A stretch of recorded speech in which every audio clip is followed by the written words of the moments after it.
नमस्ते दोस्तों, स्वागत है आपका साधना के यूट्यूब चैनल पर।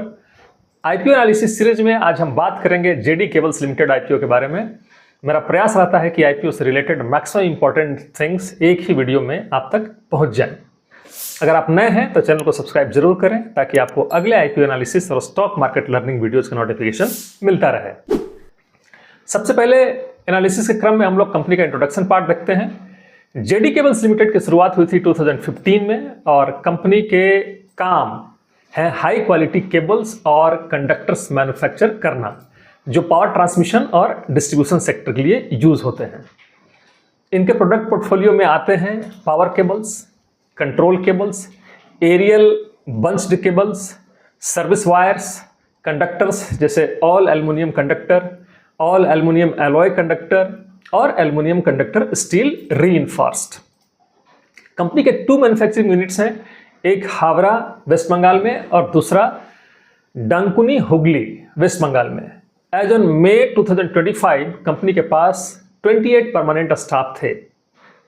अब इनका बिजनेस सेगमेंट देखते हैं।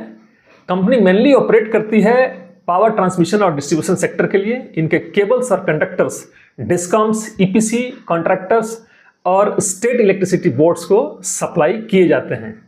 ये प्रोडक्ट्स इलेक्ट्रिसिटी के रिलायबल ट्रांसमिशन और डिस्ट्रीब्यूशन में क्रूशियल रोल प्ले करते हैं। सिंपल शब्दों में जेडी केबल्स का बिजनेस डायरेक्टली कनेक्टेड है इंडिया के पावर इंफ्रास्ट्रक्चर ग्रोथ से। अब इनका टारगेट मार्केट और क्लाइंट्स देख लें। कंपनी के क्लाइंट्स हैं state electricity boards, government utilities, private EPC contractors और मार्केट फोकस है ईस्टर्न इंडिया पर, स्पेशली वेस्ट बंगाल के आसपास के स्टेट्स। लेकिन लॉन्ग टर्म में कंपनी के लिए पैन इंडिया एक्सपेंशन अपॉर्चुनिटी भी है। अब आईपीओ डिटेल्स देख लेते हैं। आईपीओ ओपन डेट है 18 सितंबर, क्लोज डेट है 22 सितंबर, अलॉटमेंट है 23 सितंबर और टेंटेटिव लिस्टिंग डेट है 25 सितंबर 2025 और ये लिस्ट होगी बीएसई एसएमई प्लेटफॉर्म पे। इशू साइज की बात करें तो ये इशू साइज है 95.99 करोड़ का। ये इसमें फ्रेश इशू है 84.41 करोड़ का और ऑफर फॉर सेल है 11.58 करोड़ का। प्राइस बैंड की बात करें तो प्राइस बैंड है 144 रुपीज टू 152 रुपीज पर शेयर। लॉट साइज की बात करें 800 शेयर्स का एक लॉट है। मिनिमम रिटेल इन्वेस्टमेंट है 2 लॉट्स का, दैट इज 1600 शेयर्स और ये अमाउंट होता है 2.43 लाख। स्मॉल एचएनआई के लिए मिनिमम की बात करें तो 3 लॉट्स रखा गया है 2400 शेयर्स और ये अमाउंट होता है 3.65 लाख। कैटेगरी वाइज एलोकेशन की बात करें, क्वालिफाइड इंस्टीट्यूशनल बायर्स के लिए 47.15%, एनआईआई के लिए 14.42%, रिटेल के लिए 33.43% और मार्केट मेकर के लिए 5% रखा गया है। आईपीओ इंटरमीडियरीज देख लेते हैं। बुक रनिंग लीड मैनेजर के रूप में है GYR capital advisors private limited, registrar हैं MUFG in time India private limited और मार्केट मेकर के रूप में है Giriraj stock broking private limited. IPO objectives, सबसे इंपॉर्टेंट पार्ट, कंपनी जो पैसा रेज करेगी उसका इस्तेमाल कहां करेगी। पहला, वर्किंग कैपिटल रिक्वायरमेंट के रूप में 45 crore, debt repayment oblique pre payment के रूप में 26 करोड़ और जनरल कॉर्पोरेट पर्पस के लिए रेस्ट फंड्स। फाइनेंशियल परफॉर्मेंस भी देख लेते हैं इनका पिछले 3 सालों का। सबसे पहले एसेट्स की बात करें, फाइनेंशियल ईयर 23 में 17.89 करोड़, 24 में 45.08 करोड़ और फाइनेंशियल ईयर 25 में 115.23 करोड़। टोटल इनकम 40.86 करोड़, फिर 24 में 100.85 करोड़ और फाइनेंशियल ईयर 25 में 250.70 करोड़। पैट की बात करें 0.32 करोड़ इन 23, 4.58 करोड़ इन 24 and 22.15 crore in financial year 25।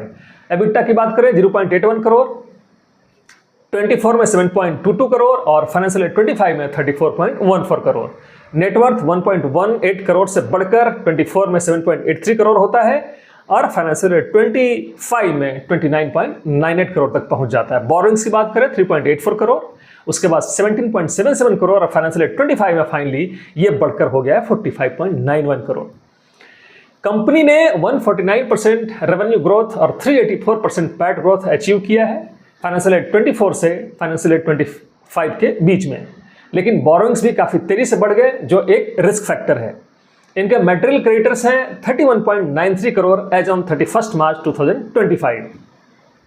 की रेशियोज देख लेते हैं। एज ऑन 31 मार्च 2025 आरओई है 117.17%, आरओसी है 43.64%, debt to equity is 1.53, return on net worth की बात करें 73.89%, पैट मार्जिन इज 8.84% और EBITDA margin 13.62%। Price to book value है 8.39। ईपीएस और पी भी देख लेते हैं। प्री आईपीओ ईपीएस है 13.03 और पोस्ट आईपीओ ईपीएस है 9.8 रुपीज। प्री आईपीओ पी की बात करें दिस इज 11.66 और पोस्ट आईपीओ पी की बात करें तो दिस इज 15.47। प्री और post IPO EPS simple method से निकाला गया है, profit after tax divided by total number of shares pre and post issues.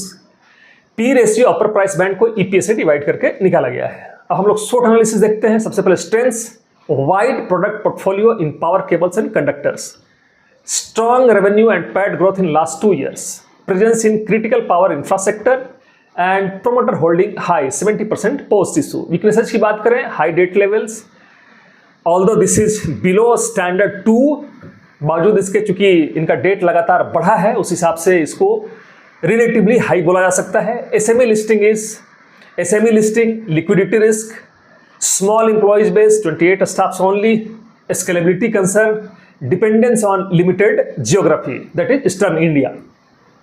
Opportunities की बात करें, India is growing power infrastructure demand, second है government focus on rural electrification, third है potential pan India expansion और next है rising demand for cables in renewable energy projects. Threats की बात करें, competition from large listed peers like Dynamic Cables, commodity price fluctuations particularly in aluminium and copper, high working capital intensity, SME IPO volatility.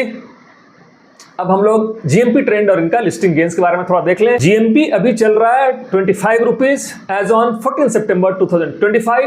Price band के upper side 152 rupees पर अगर हम GMP add करें तो estimated listing price है 177 rupees, यानी approx 16.44% का listing gain.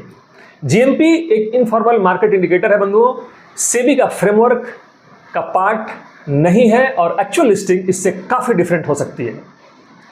अब हम लोग पीयर कंपैरिजन देख लेते हैं। Please see the image extract from RHP on the screen and just have an idea about peers.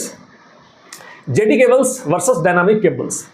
Table के हिसाब से डायनामिक केबल्स लिमिटेड का प्राइस है 424 एज ऑन 8 सितंबर 2025, ईपीएस है 27.31 रुपीज, पी है 15.53, रिटर्न ऑन नेटवर्थ है 17.34% और NAV है 154.31 रुपीज। टोटल इनकम की बात करें 1031.88 करोड़। जेडी केबल्स की बात अगर करें तो ईपीएस है 13.39 as shown in RHP. Return on net worth की बात करें 73.89%, ये बहुत हाई है। एनएवी 18.12 काफी लो वर्सेस डायनामिक। टोटल इनकम की बात करें 250.70 करोड़। जेडी केबल का पी रेशियो अपर प्राइस बैंड 152 पर अगर हम पोस्ट आईपीओ ईपीएस 9.82 यूज करके निकालें तो पी बनता है 15.5, जो डायनामिक है 15.5 से ऑलमोस्ट मैच कर रहा है। Profitability versus scale, JD cables की रिटर्न ऑन नेटवर्थ है 74%, जो डायनामिक के 17% से बहुत ज्यादा है। मतलब कंपनी अपने कैपिटल पर अभी हाई रिटर्न्स जनरेट कर रही है, लेकिन ये छोटी स्केल पर हो रहा है, इसलिए सस्टेनेबिलिटी देखना होगा। साइज का फर्क, डायनामिक का रेवेन्यू 1030 करोड़ है जबकि जेडी केबल सिर्फ 251 करोड़ पर है। मतलब डायनामिक काफी बड़ी है और एस्टेब्लिश्ड प्लेयर है, जेडी अभी ग्रोथ फेज में है। वैल्यूएशन चेक की बात करें तो लिस्टिंग के टाइम पर जेडी का पी है 15.5, जो डायनामिक के 15.5 से मैच्ड है। एनएवी कॉन्ट्रास्ट है, डायनामिक का एनएवी 154 रुपीज पर शेयर है, जेडी का सिर्फ 18 रुपीज पर शेयर। मतलब बैलेंस शीट स्ट्रेंथ अभी लिमिटेड है लेकिन ग्रोथ ट्रैजेक्टरी स्ट्रांग है। दोस्तों, पीयर कंपैरिजन से एक चीज क्लियर होती है कि जेडी केबल्स एक fast growing but small scale company है, जो अभी डायनामिक केबल जैसे बड़े प्लेयर्स के कंपैरिजन में रेवेन्यू और बैलेंस शीट के हिसाब से छोटी है, लेकिन प्रॉफिटेबिलिटी रेशियो जैसे रिटर्न ऑन नेटवर्थ अभी बहुत इंप्रेसिव है। वैल्यूएशन वाइज लिस्टिंग के बाद जेडी का पी डायनामिक के आसपास या थोड़ा ऊपर हो सकता है।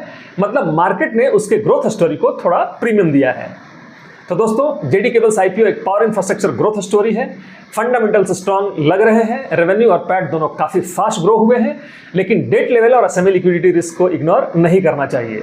वैल्यूएशन पोस्ट आईपीओ रीजनेबल लगता है, दैट इज 15.47। शॉर्ट टर्म में लिस्टिंग गेन्स के चांस हैं और लॉन्ग टर्म में परफॉर्मेंस डिपेंड करेगा डेट रिडक्शन और ज्योग्राफिकल एक्सपेंशन पर।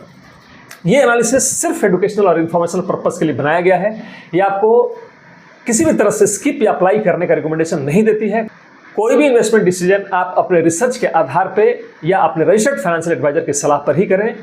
मिलते हैं अगले आईपीओ एनालिसिस में, तब तक के लिए जय हिंद जय भारत।